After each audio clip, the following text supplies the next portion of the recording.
But if there is not rebirth, then I still feel that that would have been the best way to live on this earth now. And maybe, given the limitations of the human brain, there might be possibilities we can't even conceive of.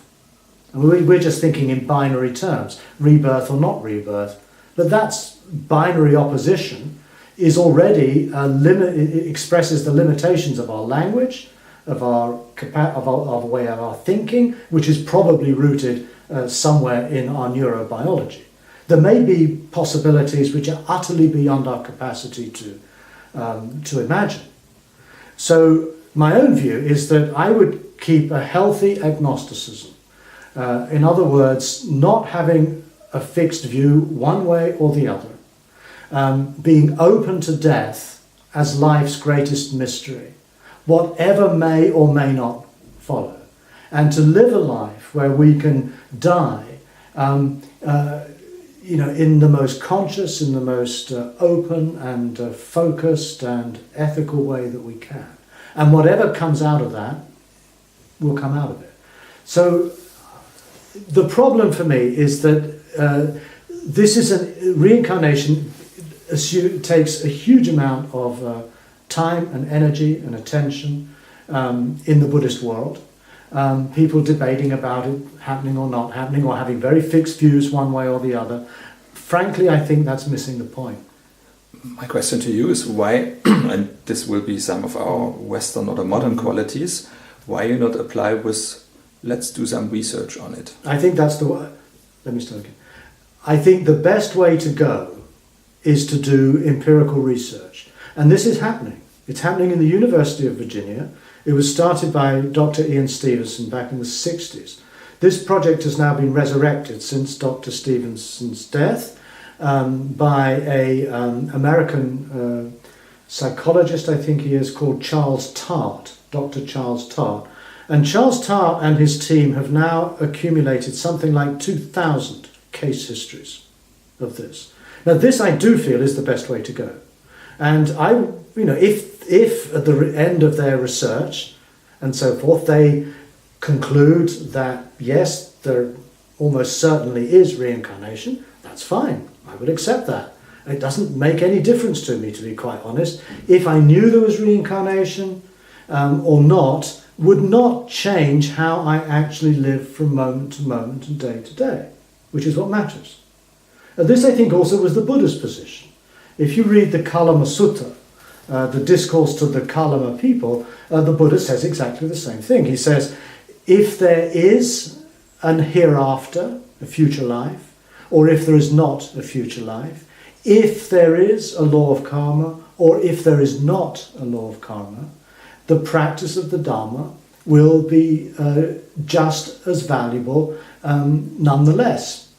So the Buddha himself offers that position, that the real challenge is not to believe or not believe in reincarnation. The real challenge is to respond appropriately to the situations that you deal with in your life here on earth. And I'd like to add, research is not only on university. I was reading an article in the newspaper about this, and I found it a really good idea. They were saying, let this question open, but to parents, they have children in an age they start learning language. So why not asking your children in a state of getting sleepy or came out of dreams in a silent voice, who are you? Where are you come from? I was in your body, and where was you before? Yeah. So let this question open and ask your children where they come from.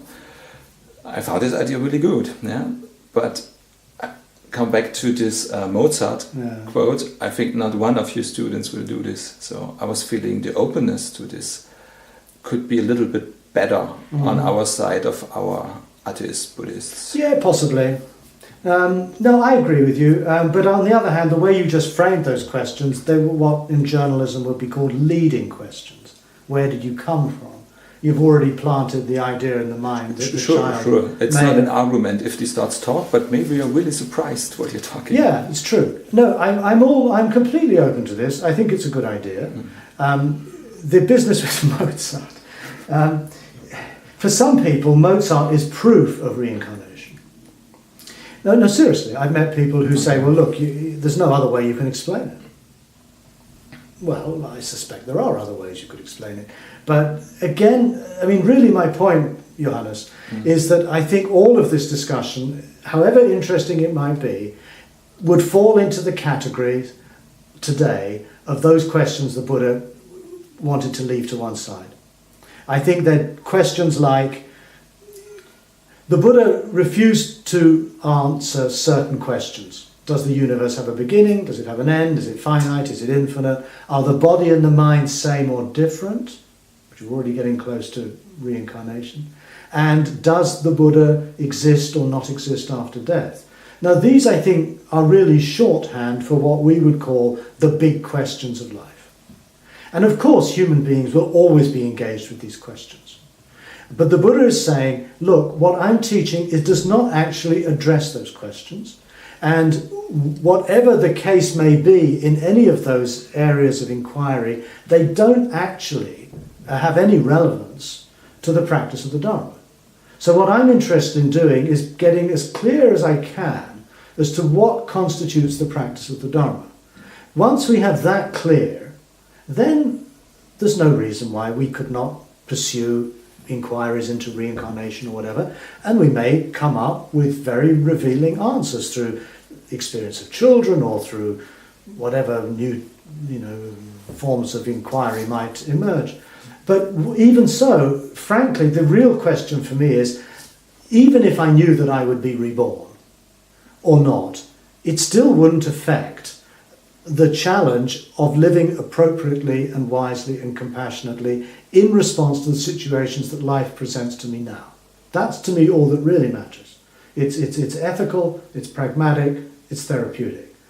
The rebirth question is of another order that doesn't actually pertain to this particular practice. Practice is a good point of my next question. I think this is really something, for me it's totally open, what in the next 50 years will happen. Mm. So this modern Western Buddhists like you reject religion, we can say so.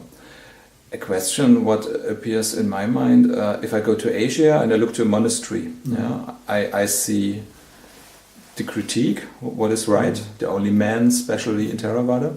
But on a really practical view, a monastery in Burma is simply a place for practice, and it costs me exactly nothing to stay 3 years there. People donate, and they really love that we do this. So that there's a really practical aspect of what we call monastic life. Yeah. And I have also heard you in some talk that you say you really, like you can really easily slip into. So if you go now into a monastery, so you know this, you like this, and it's kind of easy to say, okay, I will do it. But how we can get this, the support of an easy practice, actually I will not pay 1,000 euro for a 10-day Zen retreat. I found it stupid. Yeah? No, I will go in a place, and if I get results later, I will then donate for these results I get. So you see any starting points for having, how can we say, how is your Buddhism called? A secular. A secular monasteries. How we can build secular monasteries? I think this is a very important question. It's all very well to argue about.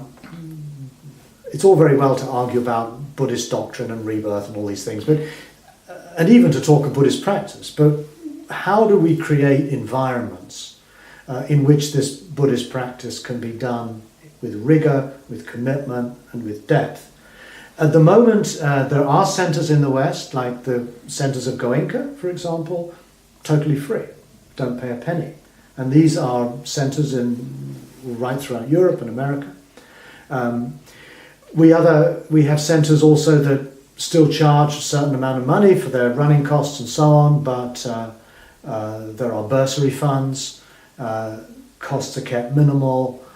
We also have monasteries with Thich Nhat Hanh, or with Amaravati, where you can become a monk or a nun, and now sometimes just for a short period, and you can benefit from all of that. But I think that's really an interim measure. It's a sort of a halfway house.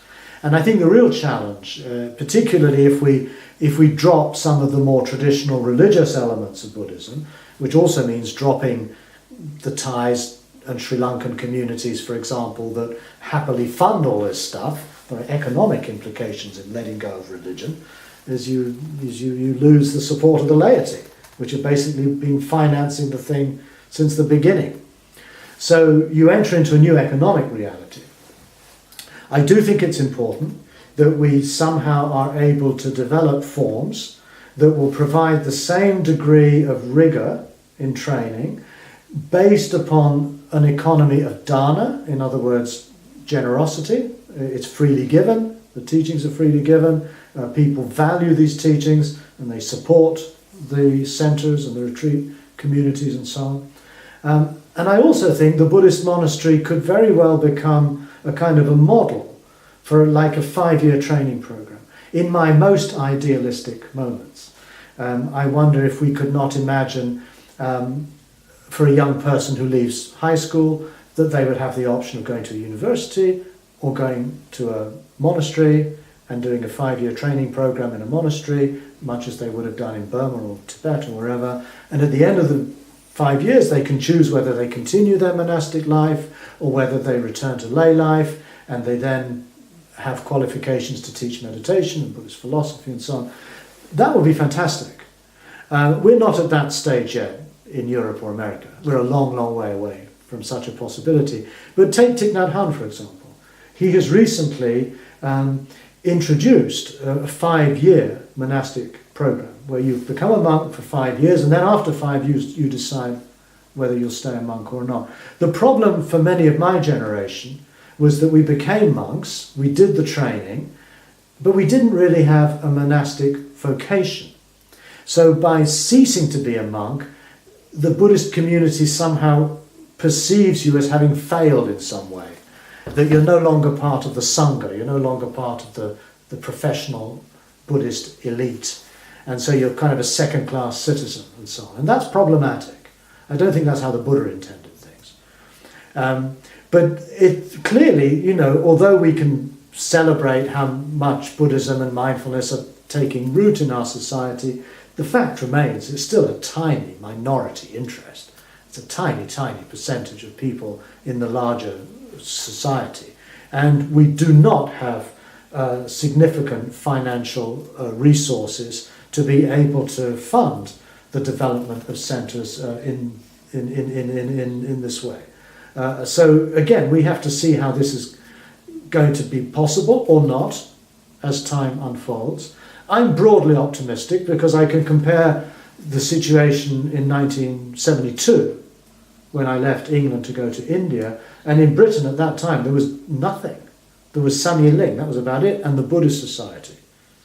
Nowadays, 40 years later, as you've just said, there's Buddhist centres of all schools in every big town. So in a wider historical sense, we can see there's been an enormous development within the last 40 years. And provided that people continue to be drawn to the Dharma, and I don't see that slowing down at all. If anything, it's speeding up. That in itself will be the momentum or the driving force that will hopefully result in, let's say, secular retreat centres. And funnily enough, I was teaching at the Oxford Centre for Mindfulness a couple of weeks ago in England, and I was approached by the director and by one of the board members, and they said, what we want to do now, with some urgency, is to create a secular retreat centre. This was their words, not mine. Because the mindfulness teachers are now often expected to do a week-long retreat a year. The trouble is, the Gaia House and the places that can offer these things are full. And also some mindfulness people, teachers, are not comfortable in an overtly Buddhist setting. So there's now a move, and I'm going to support this as much as I can, to develop secular retreat centres. It's happening. As we speak, these ideas are already taking shape. Okay, I wish that you have a long, healthy life again and that we have your support for a couple of years more, and thank you for this talk. Thank you very much. Good, I thought Good. that went quite well. Excellent. You are really a machine. I'm a machine, yeah, I just switch me on and I talk. Good. But I'm a little tired now. Yeah. I have to rest.